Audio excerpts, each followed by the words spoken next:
Oi, turma. Transição Planetária, de Valdo Franco, Manuel Filomeno Miranda. No capítulo 6, o serviço de iluminação. As horas sucediam-se lentas e pesadas. O grupo que atendíamos era constituído por quase 1000 vítimas da tragédia sísmica. Aparentemente pequeno era o resultado do nosso esforço, embora nos encontrássemos empenhados com carinho na execução da atividade que nos foi reservada.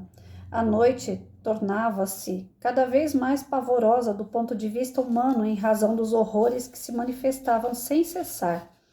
Na esfera física, a procura de cadáveres para a identificação era afligente, porque as pessoas choravam e imprecavam sem lucidez em torno do que exteriorizavam. Era uma catarse coletiva sob a inclemência das sombras tormentosas. Do nosso lado, não era menos angustiante a paisagem espiritual. Ana continuava a manter o achote, acesso, derramando claridade no local sombrio e truanesco. Em determinado momento, escutamos uivos arrepiantes e vimos em movimento uma densa formação agitando-se e aproximando-se como se empurrada por ventos suaves, imperceptíveis para nós outros. Ao acercar-se, pudemos ver em hediondez diversos espíritos com faces e formas lupinas, como se estivéssemos em um cenário de imaginação doentia, observando antigos seres humanos que se fizeram vítimas da zoantropia. Com aspectos repelentes e hórridos, eliminavam baba pegajosa pelas bocas escancaradas e aos olhos brilhantes procuravam os cadáveres, cujos espíritos estavam libertando. Subitamente tentaram atirar-se sobre um dos montes de membros e corpos misturados como se estivessem esfaimados. Nesse comenos, Dr. White sinalizou ao padre Marcos que rápido e seguro desdobrou uma rede de fios luminosos e de ampla proporção, no que foi auxiliado por Yvonne e Oscar, atirando-a com habilidade sobre um monturo fétido. De imediato pudemos perceber que se tratava de uma defesa magnética irradiando energia especial que apavorou os agressores, que certamente a conheciam, fazendo que se afastassem em tropel rápido, sem maiores perturbações para o nosso labor. Fora a primeira vez que me deparara com a cena de tal porte. Percebendo-me as interrogações mentais, o hábil diretor veio-me em socorro explicando-me. Trata-se de espíritos muito infelizes, cujas existências na Terra foram terrificantes e que construíram as aparências perversas atuais como decorrência do mal que praticaram, indiferentes ao sofrimento que causavam. Haviam perdido a sensibilidade do amor e por isso mesmo deformaram psiquicamente o perispírito que, após a desencarnação do corpo somático, encarregou-se de modelá-los conforme se encontram. Sucede que a única diferença em relação aos demais casos de zoantropia é que normalmente a ocorrência é individual. No entanto, porque constituíam um grupo acelvajado que laborava em conjunto, o fenômeno alcançou-os a todos. Neles, plasmando a deformidade lúpina que os faz temerários, imprimindo-lhes as necessidades alimentares típicas da espécie, canis lupus, mantendo a mente entorpecida por automatismo, prosseguem na sanha do desequilíbrio até o momento quando a misericórdia de Deus deles se compadeça e sejam recambiados às reencarnações expiatórias muito dolorosas. A mente é sempre a geradora de bênçãos ou de desditas, porque dela procedem as aspirações de uma assim como de outra natureza. Quando as criaturas humanas considerarem a força do pensamento que procede do ser que são, haverá mudança radical de comportamento moral e social, dando lugar às conquistas relevantes da imortalidade triunfante. Por enquanto, é natural que o processo ainda se encontre em fase preparatória, dando lugar às aberrações que tomam corpo no mundo físico, caracterizando a decadência dos valores éticos e morais, nas esperanças de felicidades que sussobram no mar encapelado das paixões. Não são poucos, no campo das comunicações na Terra, os decantados multiplicadores de opinião, que sintonizam com as entidades bestializadas, que os submetem ao talante das suas aberrações durante largos períodos de desdobramento pelo sono fisiológico, imprimindo profundamente no cerne do ser de cada um a devassidão, o desvario, a degradação moral. Retornando ao corpo somático, recordam-se das experiências viciosas em que se comprazem e estimulam os seus aficionados cada vez mais à luxúria, ao sexo, assodado pelas drogas alucinógenas, pelo álcool, pelas substâncias farmacêuticas estimulantes. Não seja de surpreender a debandada das gerações novas para as músicas de sentido infeliz nos bailes de procedência primária e sensualidade, onde a perversão dos sentimentos é a tônica, e o estímulo à violência, à rebeldia e à agressividade constitui o panorama da revolta, afinal, contra o quê?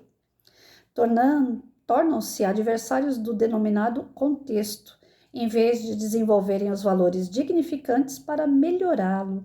Mergulham fundamente nas paixões mais vis, tornando piores para eles mesmos e para os outros os dias que enfrentam. Fogem, então, para a consumpção por meio das drogas, da exaustão dos prazeres sensuais e perversos, de pequena monta contribuição da responsabilidade do dever, ainda distantes de serem avaliados devidamente. Essa tarefa libertadora, sem dúvida, cabe à educação das novas gerações, a fim de que sejam criados novos hábitos de convivência e de comunicação saudável, dando lugar ao desenvolvimento das forças vivas do bem, inatas em todos os indivíduos. Podemos ver aqui as paisagens defluentes dessas condutas arbitrárias deslocadas no tempo e no espaço, transformadas em sofrimentos de longo prazo, que o amor irá modificar no momento próprio.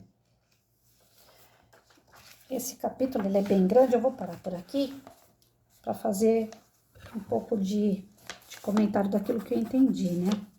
Pouco que eu consegui entender, mas vejam bem. Eles estavam ainda ali, né? Os espíritos amigos fazendo socorro, quando eles foram pegos de surpresa por uma falange de espíritos negativos, né? Inferiores, truculentos, né? Babando aqui, como foi descrito, né? Doidos para poder sugar a energia daqueles desencarnados. Aí foi aonde um dos espíritos superiores aqui do grupo jogou uma rede, né, energética, protegendo aqueles amigos que estavam desencarnados do vampirismo, dessa leva de espíritos, né, malignos que chegaram ali. A descrição desses espíritos são descrições que metem até medo na gente, né? Por mais que a gente sabe que aquilo ali é fruto do psíquico daqueles espíritos, né? Das suas vivências, das suas maldades. Então, eles acabam se desfigurando, né? E em alguns casos, assim, eles realmente, a figura assusta, né? Até mesmo aqueles espíritos que são mais superiores. Afetam também um pouco, né, a questão deles, porque eles se colocam em risco quando eles vêm ajudar, né? Mas, graças a Deus, pelo que eu entendi aqui, até onde eles fizeram o socorro, esses espíritos, né, que são infelizmente muito atrasados, né, brutos, violentos, né, vampiros, eles tiveram que sair de cena aqui até onde eu percebi, né? Os que foram recém-desencarnados ali foram protegidos. Mas ficou também aqui uma questão. Quem são esses espíritos malignos? Quem são esses espíritos que estão desfigurados, né? Que estão brigando para poder conseguir uma energia de um morto, né? De uma pessoa morta.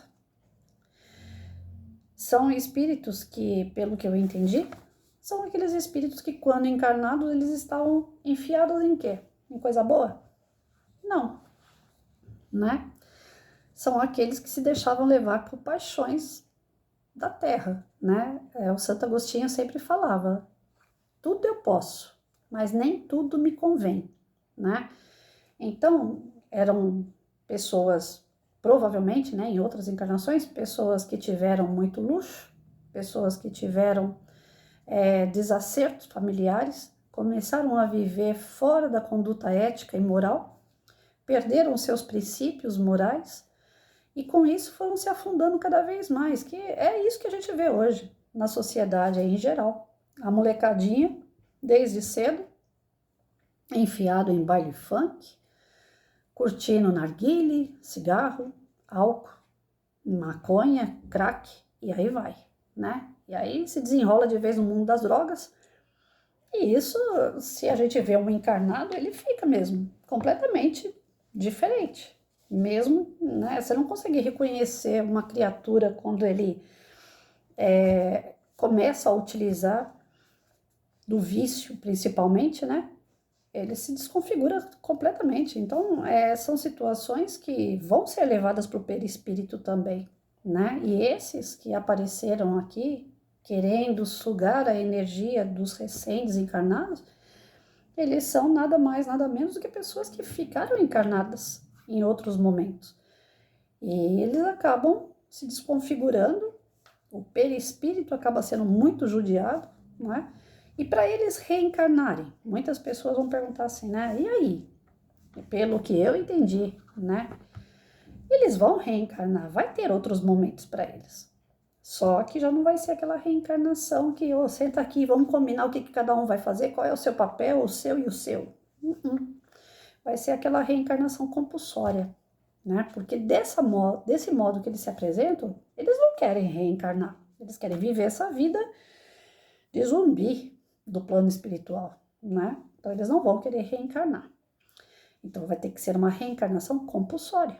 Vai chegar um momento que Deus vai ter, né, a benevolência com eles, vai ser dado para eles a misericórdia para que eles tentem recomeçar de alguma forma. Eu li um livro há muitos anos atrás, Senhores da Escuridão. Não sei se vocês já ouviram falar nesse livro, dessa largura assim. Aí a preguiça aqui não leu ele todo, mas eu não tenho mais ele, mas eu vou comprar de novo e vou ler de novo. E ele é pesado, muito pesado. Se Memórias de um Suicida me deixou terrivelmente emocionada e abalada, aquele lá também deixa. E como deixa? Senhores da Escuridão. Ele mostra que tem perispíritos que voltam a viver como um embrião, para vocês terem uma ideia. Mas não é dado ao espírito retroceder? O espírito não retrocede, mas o perispírito sim. A pessoa judia tanto que chega uma hora que eles vão, os senhores, né, da escuridão lá no livro, ele se passa na época do Hitler, e esses espíritos, eles estão ligados à questão do Hitler, tal, daquelas coisas das experiências humanas, né, que tira um braço daqui, coloca ali e tal. E eles faziam experiências com espíritos também. E eles escravizavam esses espíritos. Através do perispírito, eles conseguiam modelar ou como que ia ser aquele ser ali. Inclusive, alguns eram entubados, voltava na forma de embrião. Esses aí é só benevolência de Deus mesmo, porque não tem como. Não tem como, porque ele perde total consciência, né? Sendo embrião, ele perde total consciência de tudo que ele já viveu, quem é ele, da onde ele veio, para onde ele vai. E se deve o quê? Ao uso de droga, se deve ao uso da promiscuidade, né? Mulheres, homens, prostitutos, prostitutas, porque não existe só mulher prostituta, né? E hoje em dia a gente está vendo que tem muito mais do que isso. Não é só uma prostituição de mulher, não é. É difícil tocar nesse assunto, mas eu acho que vocês conseguem me entender. A partir do momento que uma sociedade começa a se desregrar e as pessoas que estão nessa sociedade aproveitam o ensejo para mostrar o pior delas, a tendência é um retrocesso, mas não um retrocesso no espírito. Esse vai acumulando, né, conhecimento e não tem como voltar, mas tem como barrar. E aqueles que têm mais conhecimento, eles conseguem fazer isso. Eles conseguem. Infelizmente, nós não temos o nosso livre-arbítrio, mas nós somos vigiados 24 horas, né? Todo mundo fala dessa porcaria desse Big Brother aí, né? Mas eu prefiro falar de monitoramento. Nós somos monitorados o tempo todo, o tempo todo. Sejam pelos amigos espirituais do bem ou do mal. A gente não sabe a quem nós ficamos devendo numa outra encarnação, a gente não sabe se nós fomos bons ou ruins na outra encarnação, quem é que nos acompanha o tempo todo. Então, para saber quem é que está com a gente o tempo todo, é isso aqui, é o pensamento. O nosso pensamento, ele é uma anteninha, né? Ligou ali na frequência do bem, nós estamos ligados àquelas pessoas do bem, os espíritos do bem. Ligou a anteninha para o outro lado, também. A gente vai atraindo, né? Então, nosso pensamento é terrível. Por isso que Jesus falava o tempo todo, orai e vigiai, orai e vigiai. Vai aparecer um monte de coisa para te tirar do caminho, mas um monte. E coisas assim que você nem vai perceber. Hoje mesmo eu estive conversando com um amigo. Falei, não me faça elogios o tempo todo. Uma que eu não gosto é de mim, né? Eu não sou nenhuma Barbie para ficar recebendo elogio. E a outra que isso me tira o foco. Eu não tô aqui para ganhar elogio. Eu não tô aqui para ser bonita, para ser feia, nada disso. O que eu quero passar pela Terra, lógico, eu tenho um pouco de vaidade, como todo ser humano que se preza, né? Não vou ficar aí também jogada às traças, mas é assim, é para pentear um cabelo, para passar uma cor no cabelo, que eu acho que o branco me deixa muito pálida, né? Com a cara de morta, já tá começando, tá na hora de ter que ir lá retocar. Eu tenho, antigamente eu tinha um gosto assim por tênis, eu andava colecionando aquele tênis All-Star. Com o passar do tempo você vê que isso é bobagem pura aqui, um par de tênis tá bom, porque se eu tenho 2 pés, pra que você vai querer um monte de par de tênis? E hoje, eu acho que de tanto eu fazer coleção de All-Star, hoje eu tô pagando meus pecados mesmo, porque hoje eu não ando de tênis nenhum. Pela poliomielite eu não consigo andar de tênis nenhum me dá apoio. Eu tenho que andar com sandália tipo hidroginástica, aquelas sapatilhas que tem as borrachinhas embaixo, né? São sapatilhas que, na verdade, são meias. Quer dizer, aí para ir na rua, Patrícia, aí eu arrumo uma que é de um outro material, mas também de hidroginástica, que ela é bem flexível para eu poder andar na rua. Para quem gostar de fazer coleção de All-Star, pensa, é uma bomba fazer isso. Não é fácil, mas é o que eu tenho que passar. E ninguém vai passar por mim. Não é? Agora já pensou se eu fosse dar uma de revoltada por aí? Não, não é. Não dá. Né? Tem que achar saída para continuar andando. E graças a Deus que pelo menos ainda anda, né? Então a gente tem que entender, né, essa moçada, principalmente, eu tenho muito receio, principalmente pela molecada. Outro dia eu peguei um Face, eu fico monitorando meus alunos pelo Face. Peguei um aluno meu que eu tenho um maior carinho, um amor tremendo por ele, fumando narguilé. Eu chamei a atenção, não me deu bola, chamei a atenção de novo, que eu vi uma outra festa, outras fotos, não me deu atenção. Falei, caramba, era um aluno que, amor puro, vivia aqui na minha casa, vivia falando em coisas boas, que quando crescesse ele queria ser policial. A gente não está aqui para militarizar a criança, minha ideia nunca foi essa, mas a partir do momento, eu penso assim, a partir do momento que um aluno meu fala que quer ser polícia, pelo menos tem uma coisa, ele não quer ser ladrão, que bom, né? Mas eu fico preocupada com essa molecada, porque, narguilé só é um cigarro que prejudica um pouco mais, não é, é droga, né? Tudo que faz mal é droga, um remédio que você toma sem a prescrição médica, sem a prescrição médica, é droga. E tudo que você faz contra o teu corpo, você vai pagar isso no perispírito. Aí essas coisas aqui que a gente lê, que assusta, mas que é culpa do próprio ser humano, enquanto encarnado, que não soube lidar com todas essas situações, de uma forma a passar por essas tentações e não se envolver com elas. Se eu fosse ficar convencida com cada ai que linda que você é, pelo amor de Deus, já era pra ter desvirtuado, já ter sido pior das espécies. E não é isso. Tem gente que gosta, que vive disso, né? Se você não falar pra pessoa, ai que linda, parece que a pessoa vai morrer. Eu já cansei de ver gente assim, nossa, meu marido não fala que eu sou bonita, eu ando pela rua, não chamo a atenção de ninguém, eu acho que eu tô morta, né? Eu escuto umas coisas assim, eu falo, meu, é melhor assim, né? Você sabe o que é. Você tem espelho lá, tá bom. As outras pessoas, um elogio de vez em quando, tá? Mas ainda assim é perigoso, porque às vezes uma coisinha de nada te desvia. É uma coisinha de nada. Um homem olha pra mulher, quando eu tava no outro relacionamento, eu ainda falei isso pro cara, falar, meu, você olhou pra mulher lá na rua, você às vezes não tá vigiando, o teu pensamento fica ali condicionado no que você tá vendo naquela mulher, você fica desejando ela sem querer. Não é traição, eu vou trair a Patrícia porque eu quero trair, mas é uma traição. Quando o teu pensamento tá lá ligado naquela mulher, é uma traição. Né? Você está deixando de valorizar a pessoa que está com você. Isso não é excesso de ciúme, isso está aqui, ó. Tá no livro, tá nas escrituras, tá nos estudos que a gente faz. Um pensamento corrompe o ser humano. Um pensamento destrói uma encarnação inteira se bobear. Ai, que extremismo. Não é extremismo. É sério. Dependendo de um pensamento, você toma uma atitude e aquela atitude vai mudar completamente a tua vida. Então, orai e vigiai para que essas situações não cheguem até nós, e nem aos nossos familiares, e nem aos nossos filhos, aos nossos sobrinhos, aos nossos netos, porque a nossa função, os mais velhos, é de dar exemplo. E infelizmente nem os mais velhos eu estou vendo dar o bom exemplo.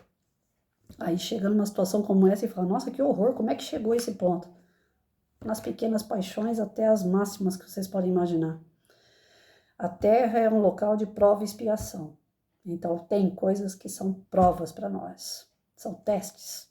E expiação são os sofrimentos causados pelas escolhas erradas. Então, vamos lá, vou parar por aqui e a gente continua amanhã esse capítulo, porque a serviço de iluminação é difícil. Para esses espíritos iluminarem, né, tirarem os espíritos maléficos da área aqui, pelo jeito, vai ser trabalhoso. Amanhã a gente vê como é que ficou.